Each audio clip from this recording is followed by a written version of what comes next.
Why does it seem like a narcissist wants to fight for their kids after the relationship? Maybe you've been in a relationship with a toxic person, with a narcissist, and he didn't even sign the birth certificate. He wasn't even there for the birth. He wasn't even there for the first 3 years of the child's life because of work, because of obligations, because of everything else, but not because like he was actually showing up in the relationship. Do you have this in your life? We see this very consistently. A lot of the clients that I work with like come to the table when we're dealing with kids, and it's in the same kind of format. Now, if they've been with a toxic person and he's typically got to the place where he's ignored the kids or he doesn't even care about the kids for a long period of time. Not just like he wasn't present for a week because of a business trip. More like he wasn't present for a year or 3 years or 6 months of like being in the house but no contact. Like not even talking to the other person. Silent treatment all over the place. We see this. Like there might be a piece of, like there might be several of you that are watching this are like, oh, that's me. But then it changes.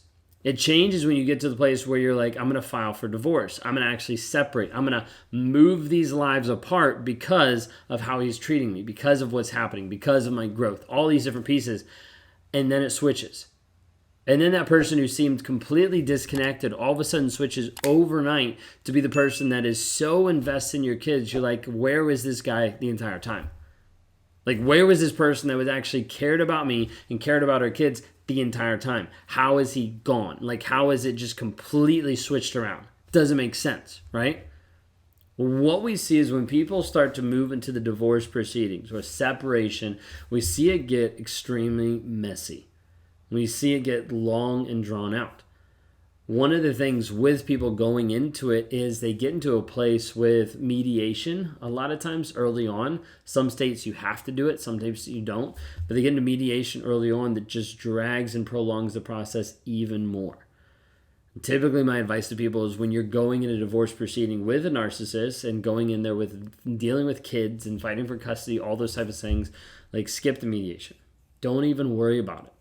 9 times out of 10, it typically wastes more time going through mediation than it does going straight for divorce. A lot of times mediation can take a year and then divorce a year.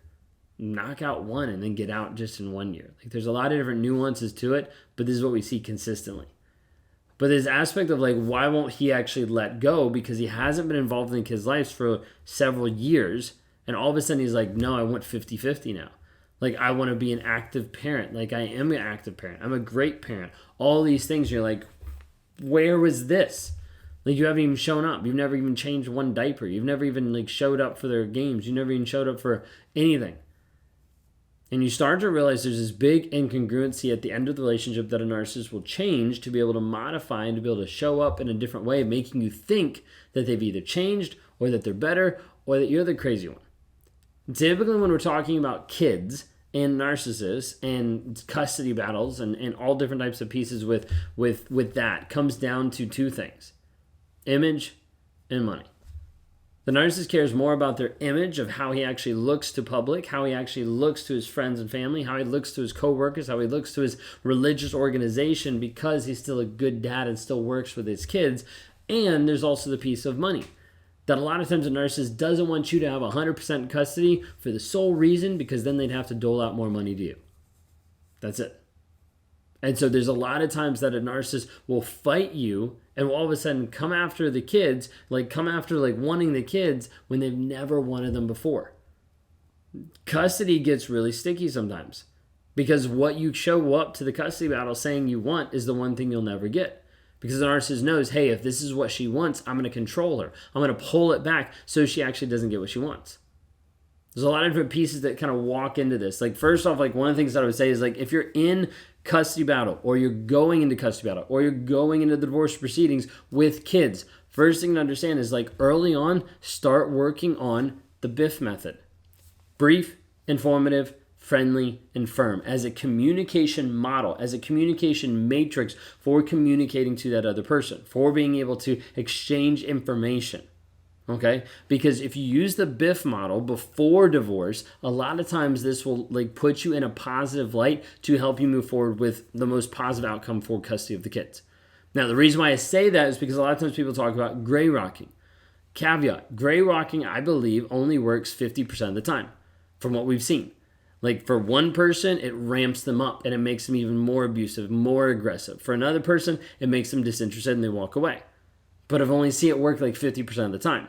The other thing is going into a court proceeding and you've been gray rocking for a period of time. From the judge's perspective or the court's perspective, a lot of times it can look like you're being toxic because you're limiting with such like one-word answers, like very, very small, uninterested. And they can be like, well, it doesn't seem like you're cooperating.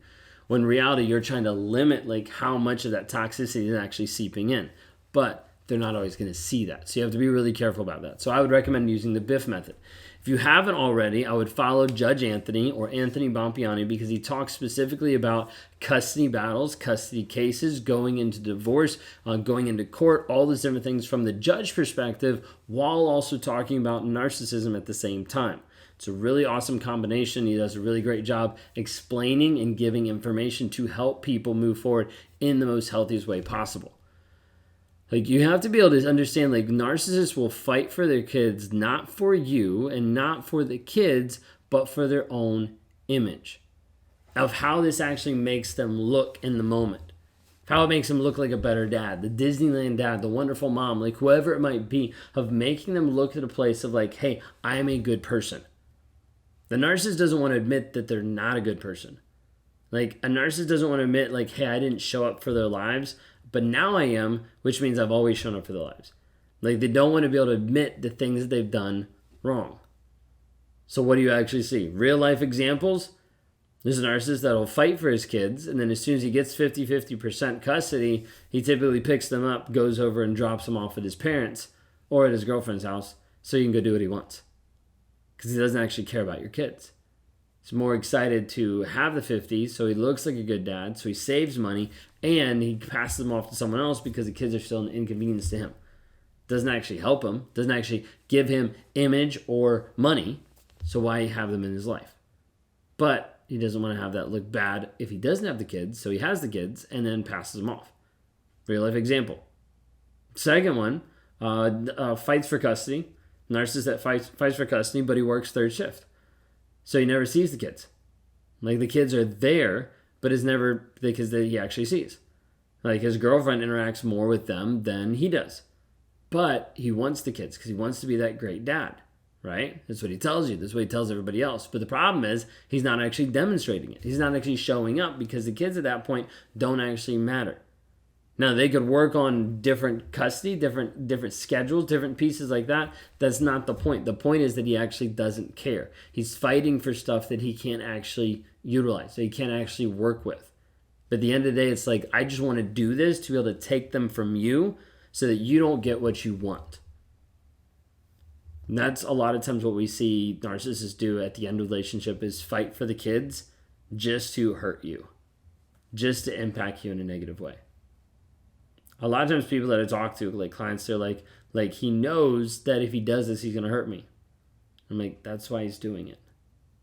There's not really another better or good explanation for it. But like when you tell a narcissist, when a narcissist knows in the custody or in the divorce proceedings what you want, it's typically the one thing you won't get. Going in sometimes with a list of things of what you actually want can sometimes be the worst thing. Because then that's the one thing that's his list of knowing this is what I don't give. Just to spite you. Just to make it awful for you. So what do kids actually look like for a narcissist? I've kind of mentioned it throughout this, but I want to highlight it really quick. Kids for a narcissist oftentimes are an inconvenience. You're either not helping me with my image and money, you're not making me look good or feel good about myself, so you're an inconvenience. You're just a bother. Also, a lot of times they'll look at them as a liability. You're a waste of time. Like, you're a person that is just eating up money. You're not really a person that makes a lot of sense to have in my life because you're not helping me be something better than what I am. Again, going back to the image piece. Narcissists will fight for the kids for image and money. That piece of control of like, I'm controlling the situation, I'm controlling you through the kids, and I look good in doing it. And society praises me for being a single dad. And society is really glad that I'm actually showing up when he hasn't shown up at all. Two things. that you can leverage going into custody. It's their image and it's their money. How you do that can be on multiple different ways, multiple different levels, and sometimes we coach people and work people through the situation. But going into those battles, a lot of times image and money is the core driver for the majority of narcissists. We've had people that have sacrificed and given up child support to be able to get 100% custody, basically having to buy their kids. Of like, okay, I'll take less money from you if I get full custody. I'm like, oh, yeah, we'll do that. It doesn't work that easy, but that's the process of getting to the place where the person is like, oh, this makes more sense for you to do this because it saves me money, because it saves the things that I want it to save. This is what we see, and this is what happens all the time in narcissistic relationship. Are you in a relationship or getting out of a relationship right now where the narcissist is fighting for the kids but has never shown up before? You need to understand it's not a change of heart. It's a change of manipulation. If you want more guidance, if you want to talk about this, you can go to rawmotivations.com, click on the one-on-ones. Would love to help you move forward in your healing, in your growth, to be able to find who you are, the direction you're going, to be able to break free of the toxicity and continue to maximize your growth, your potential to be that beacon of light that's going to help your kids through this trying times. If you haven't already, like and subscribe. Would love to interact with you on the channel, and we'll see you next time.